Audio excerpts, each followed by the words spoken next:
Welcome everyone to another edition of Play It Through, and on this edition it's Kid Niki, Radical Ninja, brought to us by Data East and Irem.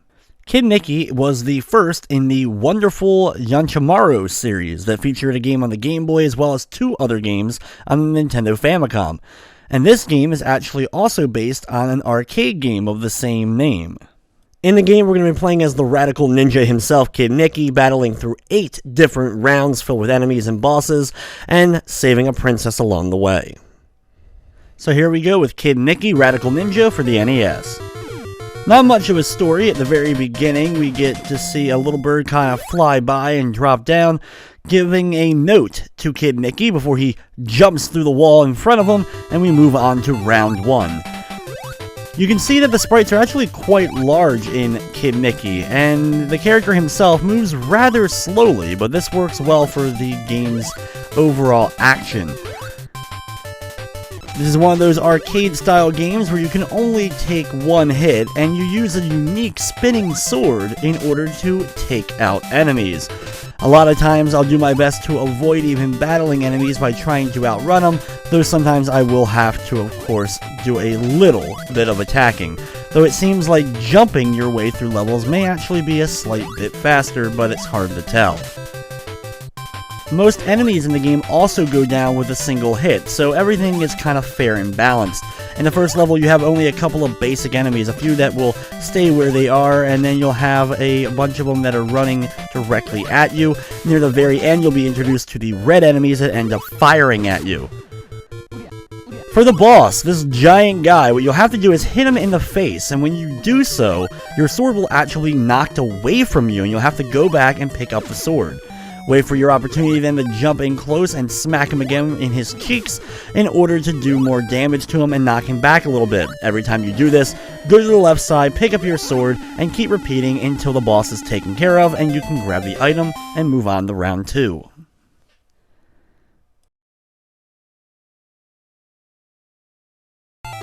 I like at the beginning of each of the levels, not only does it tell you the round, but also the name of the boss that you're going to be fighting at the end of the particular level. Level 2 also definitely gets a lot harder, as you'll have these guys in the trees throwing bombs down at you. We're just going to run past them, except for a couple that may be directly on the lower parts of trees that we may have to deal with.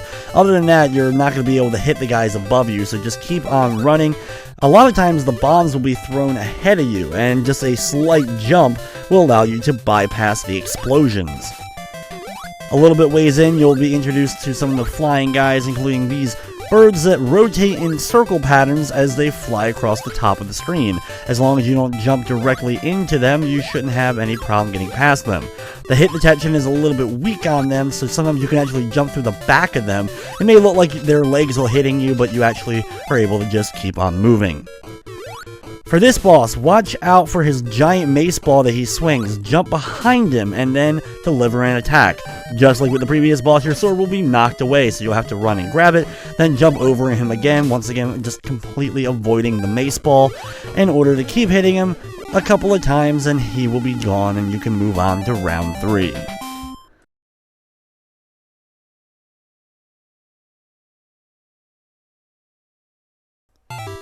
Round number 3 will have us leading to the Horned Witch. When you start off, you'll have these weird creatures that end up getting these giant balls rolled up from the bottom of the mountain, and then they end up using them to kind of roll toward you. You can jump over on them, and they'll just easily roll past you as they can't turn around while they're rolling. For the first time in the game, we have a bunch of little tiny platforms, some moving up and down, so be cautious, of course. But you have a large enough jump with Kid Niki, you shouldn't have too much trouble making the platforming segments here. You're going to have a ninja kind of flying in up from the upper right corner a couple of times. You can easily jump up into the air and take these guys out. When you make it to this bridge, be cautious though, because you'll have a mix of enemies, not just the blue running guys, you'll have the red shooting guys, and a few other things that you'll have to take more of your time, especially with the birds that kind of move in a wave pattern, but also drop bombs. At the end, for the witch itself, jump up into the air to immediately hit the witch, and then she'll split off into 2. Hit this, and she'll split off into 4, and hit it again, in order to eventually make 3.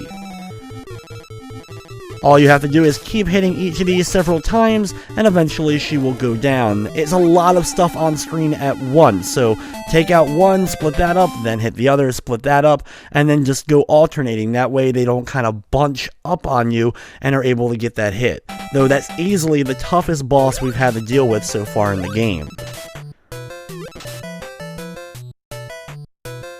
What would any classic NES game be without the ice level? And level 4 is the ice stage for Kid Niki, though thankfully there's no friction on the ground. You're not going to be sliding anywhere like normal ice stages, though the enemies are tough here. These guys that fly down at you, these little demon guys, can be a little bit tricky to avoid. You'll have to sometimes do a backwards jump and try to hit them when they're kind of swerving up at you, and always be cautious of the frogs. As you can see, they have a pretty good hit distance with their diagonal up flames. Just wait for the flame to dissipate, of course, before trying to either jump over them or move close enough in order to actually hit them. In the next segment, avoid the bubbles that are popping out of the ground. There's plenty of space on each of the platforms that you're going to be landing, and you'll just have to wait for one of the other things to either move up and down so you can safely jump to it and then on to the next platform so you don't end up falling down into the water below.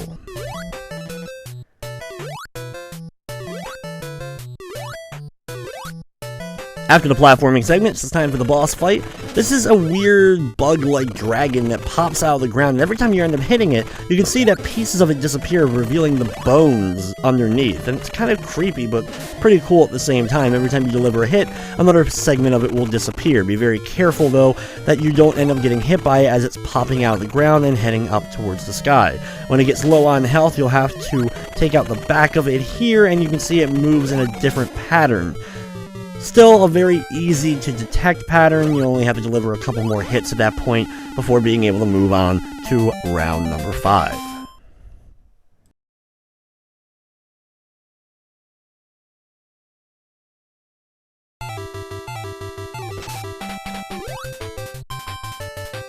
The next level is a bamboo-like forest. You'll have these spinning demons that not only fly out of the sky, you'll have to time your jumps and hits correctly, but they also can spin from behind you to attack you. Early on, there's a small area where you won't be able to really see your character all that well, but thankfully your vision isn't blocked too badly. You'll also have the bald monk guys that are running at you, but these are pretty much just advanced versions of the blue ninjas that we saw earlier in the game. They can sometimes jump, so be cautious that if you try to attack them while you're still running, one may try to jump on top of you. There's also a flying enemy with a spear that may try to stab on down with you. As you can see, these guys pop out of like these big bells, and they end up coming at you like giant bees.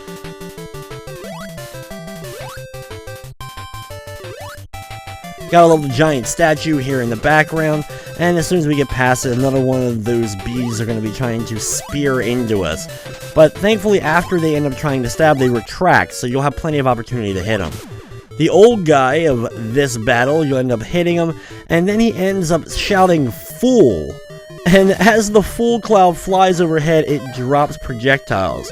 After a hit, he'll then throw out little tiny Fool balls that will actually fly and land all over in a spread pattern, very much blanketing the area with those types of bombs. So be very careful, especially after you've delivered a hit and you're trying to go get your sword back so you can deliver the next hit. At the beginning of level 6, you have these little ninjas trying to form a pyramid, but if you're diligent, you can actually stop them and take them out before they're able to do so. You'll have the red flying ninjas. I think these guys move a little bit faster than the ones we saw earlier as they come parachuting in. And you're also going to have birds that end up not only being a big bird themselves, but also firing little birds. If you're able to get the gold bell power-ups throughout the game, you'll have a projectile. And the projectile will allow you to, of course, well, take out enemies from a distance for a period of time, though eventually it will run out and you'll be back to your normal attack. When you have these guys kind of popping out one at a time trying to form a pyramid, just stand still, take them out until they stop popping out, and then continue on. Don't try to jump over them because they'll end up stacking up and you'll just end up jumping right into them. These guys here on the wall can be annoying because of the distance that their bubble kind of shoots out to the one side and then goes up the wall, so take your time, wait for the bubbles to go away before trying to jump over. Now for the next boss, this one's a little bit trickier than the ones we've been dealing with up to this point. We have to wait for him to walk over all the way to the left side here. When he gets close to us, we're then gonna hit him. Then, what we can keep doing is jumping up and hitting the blade out of his hand each time. In order to do damage, you have to knock the blade out of his hand, and then hit him again before he's able to pick it up. Hanging out on the left side here will give you enough time in order to hit him, get the sword, and then actually do some damage to him. So that's a really easy strategy to use to help you out during that fight, because otherwise he'll usually end up picking up his blade before you're able to get your sword again, so you can deliver that last attack. Now we're in level 7, the final level of the game. This is where the game is going to be throwing all the enemies pretty much at us, including the blue guys from earlier on. The annoying stabbing bee-like guys that are trying to buzz their way and stab us, so just be very cautious. I like to do little short jumps while moving forward, because things behind me won't be able to catch me a lot of times, and I'll be able to keep hitting the things directly in front of me. A little bit ways in, the enemies will change up a bit, though it's all the stuff we've been seeing, so all the practice you put into previous levels should come pretty in handy. The ball guys sometimes will also throw projectiles up at you from behind, and I find it interesting they kind of change color. I don't know if that's a glitch or something else with the palette just changing up because that enemy isn't supposed to be at that part and the game is compromising for it. For the boss here, you're going to jump on this middle step, wait for him to shoot the fire and it stops, then jump up and hit him. Quickly run, grab the sword, jump up the staircase and hit him again. Then repeat the process. If you're quick enough, you'll be able to hit him before he is able to end up throwing out more fireballs. So it makes for a very easy battle, but don't worry, this isn't the final boss quite yet. He'll end up running away from us. You'll have the celebration of saving the princess here, but then we move on to the true final level of the game, which is round number 8. This takes place on the rooftops. When you make it to the edge of the roof, you're going to end up running into our good old friend here, and he's doing the same thing he did in that previous fight, shooting fireballs. But thankfully, the fireballs land in only a couple of spots, so as long as you know safety areas to stand where you'll be able to hit him and go get your sword while avoiding the fire. In between the battles with him, though, you will have to deal with a few other enemies. A lot of times I can avoid these guys altogether. You'll have to platform on some of the clouds in order to keep traversing the rooftops. Here, we're going to stand right here where that first flame landed, jump up in order to hit him. He'll form like a ghost spirit that we'll have to take out with our sword. Once we're taking him out, we're going to grab the sword quickly and get underneath where that guy was in order to deliver another hit. You have to be really quick though. As you saw, as soon as I was able to take out that little demon moving up and down, he was able to spawn another one, so you have to be very fast.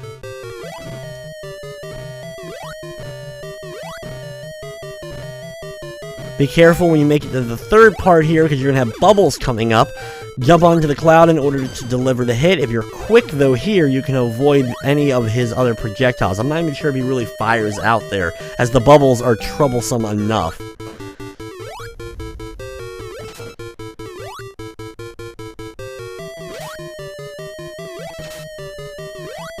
When you make it to the end though, you'll move to another screen, and now it's the final showdown.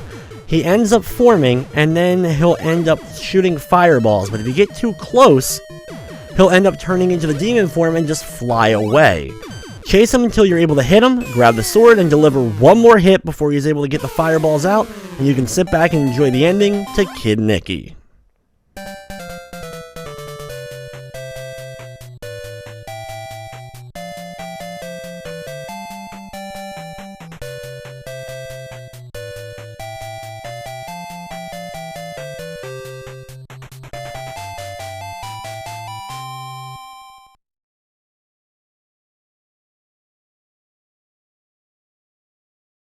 So, there you have Kid Niki for the NES. It's one of those early NES arcade-style games, but it's a classic nonetheless. And with that, though, that will wrap up this edition of Play It Through. Hey everyone, thanks for watching. If you enjoyed the video, consider giving it a thumbs up or commenting down below. Those things actually do help the video get seen by more people. Now, if you enjoyed this Ninja-inspired play it through, check out one of my ones from last year's Ninja November, where I played Ninja Boy for the Game Boy. Now, I also, of course, need to give a special thank you to all the members of my Patreon. Without their continued support, I wouldn't be able to continue doing what I'm doing. And you can actually help out the channel as well. As little as $1 a month pledge to Patreon can keep this channel going. Anyway, guys, thank you so much for watching and all your support, and of course, I hope you enjoy.